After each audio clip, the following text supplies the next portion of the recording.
అదరగొట్టే కారం రంగు రుచి ఆచి కారం పొడి. భద్రాచలంలో వైకుంఠ ఏకాదశి అధ్యయనోత్సవాలు ముగింపు దశకు చేరుకున్నాయి. ఇప్పటి వరకు వివిధ అవతారాల్లో దర్శనమిచ్చి భక్తులను ఆశీర్వదించిన రామయ్య ఇవాళ సాయంత్రం గోదావరి నది పరివాహకంలో సీతమ్మ వారితో కలిసి జల విహారం చేరున్నారు. రేపటి నుంచి ఉత్తర ద్వారం నుంచి దర్శనమివ్వనున్నారు. భక్తుల సౌకర్యార్థం 1,00,000 లడ్డూలు భక్తులకు అన్ని ఏర్పాట్లు చేశామంటున్న ఆలయ ఈవోతో మా correspondent Tirupati Rao face to face. కొలువు తీరిన భద్రాచలంలో ముక్కోటి ఉత్సవాలు అంగరంగ వైభవంగా నిర్వహిస్తున్న పరిస్థితి. రేపు స్వామివారి తెప్పోత్సవ కార్యక్రమం ఊరేగింపు అనంతరం ఎల్లుండి ఈ యొక్క ఉత్తర ద్వార దర్శనం అన్ని ఏర్పాట్లు కూడా పూర్తి చేసిన పరిస్థితి. ఇక్కడ ఆలయ ఉన్నారు, వారిని అడిగి తెలుసుకునే ప్రయత్నం. సార్ చెప్పండి, ఇప్పుడు వరకు ఎలాంటి కార్యక్రమాలు నిర్వహించారు, ఎంత స్ట్రెంత్ అవుతారని మీరు అంత? జై శ్రీరామ్ అండి. మన దక్షిణాదిగా పేరుగాంచిన భద్రాచల క్షేత్రంలో మనకి ఈ నెల 20వ తారీఖు నుంచి వచ్చే నెల 9వ తారీఖు వరకు మనకి వైకుంఠ ఏకాదశి ఉత్సవాలు జరుగుతాయి. మరి దీంట్లో మనకి ఇప్పటికే మన 20వ తారీఖు నుంచి ఈ రోజు వరకు కూడా అధ్యయనోత్సవాల్లో భాగంగా అన్ని కార్యక్రమాలు కూడా మనం విజయవంతంగా నిర్వహించుకోవడం జరిగింది. మనకి ఈ అధ్యయనోత్సవంలో భాగంగా ముఖ్యంగా మనకి 29వ తారీఖు సాయంత్రం తెప్పోత్సవం కార్యక్రమం, మరి 30వ తారీఖు ఎర్లీ మార్నింగ్ మనకి ఉత్తర ద్వార దర్శనం ఉంటాయి. మరి వీటికి సంబంధించి మనం ఇక్కడ 29వ తారీఖు సాయంత్రం 6 గంటలకు నిర్వహించుకునేటువంటి తెప్పోత్సవం కార్యక్రమానికి మనం ఇక్కడ అంశవాహనాన్ని మనం సిద్ధం చేసుకోవడం జరిగింది. దీనికి సంబంధించినటువంటి ఇప్పుడు మనకి ఇరిగేషన్ శాఖ మరియు పోలీస్ శాఖ, రెవెన్యూ శాఖ, ఇంకా అదర్ డిపార్ట్మెంట్స్ ఉన్న వాళ్ళందరి సహకారంతో కూడా ఇప్పుడు ట్రయల్ రన్ని మనం విజయవంతంగా పూర్తి చేసుకోవడం జరిగింది. అదేవిధంగా భక్తుల రద్దీ దృష్ట్యా మరి సామాన్య భక్తులందరూ కూడా ఇక్కడ పవిత్ర గోదావరి నదిలో స్నానం ఆచరించడం కోసం ఇక్కడ మనం గోదావరి ఒడ్డున మన తాత్కాలిక పెండాల్స్ మరియు మరుగుదొడ్లు వాళ్ళు డ్రెస్ చేంజ్ చేసుకోవటం కోసం తాత్కాలిక ఏర్పాట్లు చేయడం జరిగింది. అదేవిధంగా మనకి ఈ ముక్కోటి ఏకాదశి ఉత్తర ద్వార దర్శనానికి సుమారు ఒక 60,000 మంది నుంచి 70,000 మంది భక్తులు వచ్చే అవకాశం ఉన్నది. కాబట్టి వాళ్ళందరినీ కూడా మనం దృష్టిలో పెట్టుకొని మనం ప్రసాదాలకు సంబంధించి ఒక 1,00,000 లడ్డూలు ప్రిపేర్ చేస్తున్నాం. వీటికి సంబంధించి డిస్ట్రిబ్యూషన్ చేయడం కోసం 6 కౌంటర్లు మనం ఏర్పాటు చేసుకోవడం జరిగింది. అదేవిధంగా వచ్చేటువంటి భక్తులకు స్వామివారి దర్శనార్థం కూడా మాకు వివిధ శాఖల నుంచి అదర్ టెంపుల్స్ వచ్చేటువంటి సిబ్బంది కూడా 40 మంది వస్తున్నారు. వాళ్ళకు కూడా విధులు కేటాయించి వచ్చే భక్తులకు ఎటువంటి ఇబ్బంది లేకుండా వాళ్ళకి భక్తుల దర్శనార్థం ఏర్పాటు చేయడం జరిగింది.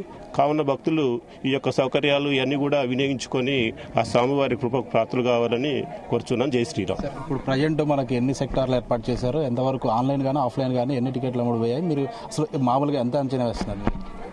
ఇక్కడ మనం ఉత్తర ద్వార దర్శనం సంబంధించి మనకి ఇక్కడ వివిఐపి సెక్టారు, విఐపి సెక్టారు, తర్వాత ఏబిసిడి సెక్టార్లుగా మనం విభజించుకోవడం జరిగింది.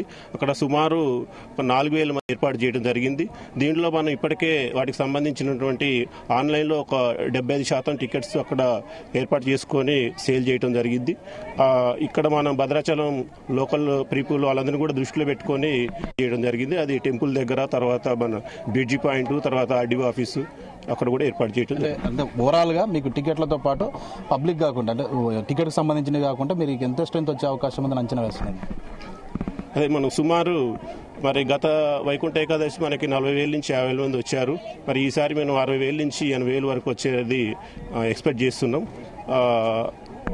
80,000 మందిని మనం దృష్టిలో పెట్టుకొని వారందరూ కూడా ఇక్కడ సౌకర్యాలు మనం ఏర్పాటు చేయడం జరుగుతుంది. 2 రోజులు కూడా ఈ ఫెస్టివల్ జరుగుతుంది, తెప్పోత్సవం కావచ్చు, ఇటు ఈ యొక్క ఉత్తర ద్వార దర్శనానికి. అంటే ఇక్కడ అకామిడేషన్ అంటే భక్తులకి ఎలాంటి అకామిడేషన్ ఏర్పాటు మామూలుగా మీరు ఎలాంటి ఏర్పాట్లు చేస్తారు? అంటే ఇక్కడ సామాన్య భక్తులు వీళ్ళందరినీ కూడా మనం దృష్టిలో పెట్టుకొని అదే ఇక్కడ మన గోదావరి ఒడ్డున మనం తాత్కాలికంగా మనం పెండాల్స్ మరియు వాళ్ళు ఇక్కడ పవిత్ర గోదావరిలో స్నానం ఆచరించడం కోసం ఇక్కడ తాత్కాలిక మరుగుదొడ్లు మరియు డ్రెస్సింగ్ చేంజ్ రూమ్స్ ఇక్కడ ఏర్పాటు చేయడం జరిగింది. ఇది మొత్తంగా చూసుకుంటే మాత్రం రేపు జరిగేటువంటి తెప్పోత్సవ కార్యక్రమానికి అయితే ఈ యొక్క ట్రయల్ రన్ కూడా పూర్తి చేసిన పరిస్థితి అయితే ఉంది. ఎల్లుండి ఉత్తర ద్వార దర్శనానికి కూడా పెద్ద ఎత్తున ఏర్పాట్లు చేశాం. ఇప్పుడు ఈ యొక్క సంబంధిత అధికారులు అంటే ఇరిగేషన్ కావచ్చు, ఇటు సంబంధిత అధికారులతో అయితే ఈ యొక్క ట్రయల్ రన్ సక్సెస్ఫుల్ గా కొనసాగిన పరిస్థితి అని ఈవో తెలుపుతున్నారు. ఇంకా ఎల్లుండి ఉత్తర ద్వార దర్శనానికి కూడా పెద్ద ఎత్తున దాదాపు 60,000 నుంచి 70,000 మంది భక్తులు వచ్చే అవకాశం ఉన్న నేపథ్యంలో అన్ని ఏర్పాట్లు చేశాం. 1,00,000 లడ్డూలు కూడా అందుబాటులో ఉంచామని తెలుపుతున్న పరిస్థితి ఉంది. ఏదేమైనా ఈ యొక్క కార్యక్రమానికి అయితే గత సంవత్సరంతో పోలిసి ఈ సంవత్సరం అధిక సంఖ్యలో వచ్చే అవకాశం ఉన్నట్లు కూడా ఈవో తెలుపుతున్న పరిస్థితి ఉంది. ఇది కొన తాజా పరిస్థితి. కెమెరా పర్సన్ కంచు శ్రీనివాస్తో తిరుపతిరావు, భద్రాచలం నుంచి.